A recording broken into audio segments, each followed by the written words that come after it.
Type 1 diabetes is usually diagnosed at a very young age. A Bentonville 2-year-old is one of the latest kids to get diagnosed. It's a chronic condition the family is very familiar with.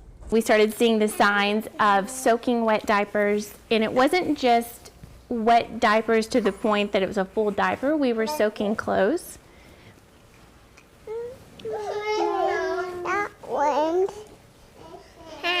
And I knew in my in my mom intuition what that meant. And it's something that we had talked about when I was pregnant with the triplets and the risk of our kids ending up with T1D. Megan Delco says her son Teddy, a triplet, was diagnosed this summer with type 1 diabetes, an autoimmune disease. He's only 2 years old. Somewhat of a blessing because Teddy is not going to know life before T1D. This is all he knows. And it's our job as parents to make his normal as possible and to make him feel like he's just like any other kid. It's something Dad Brad is familiar with. He was diagnosed as a young adult and says an early diagnosis could be a blessing in disguise if you're looking at the glass half full.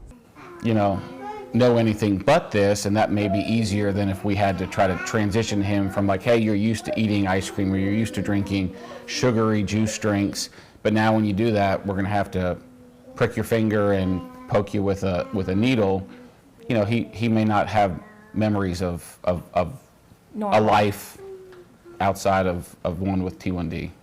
But it's still difficult for Brad to stomach. Just because I know as a diabetic, the likelihood or chances of him being a diabetic were higher. So I know what he's going to have to go through. I know it's going to be a challenge, and so we'll just have to do it together.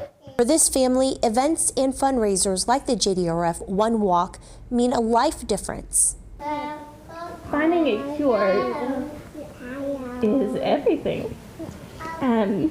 Just so future kids don't have to endure this and take on such a huge responsibility at a young age.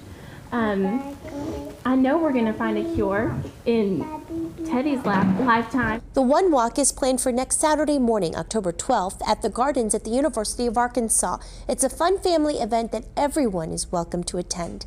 Yuna Lee, 4029 News.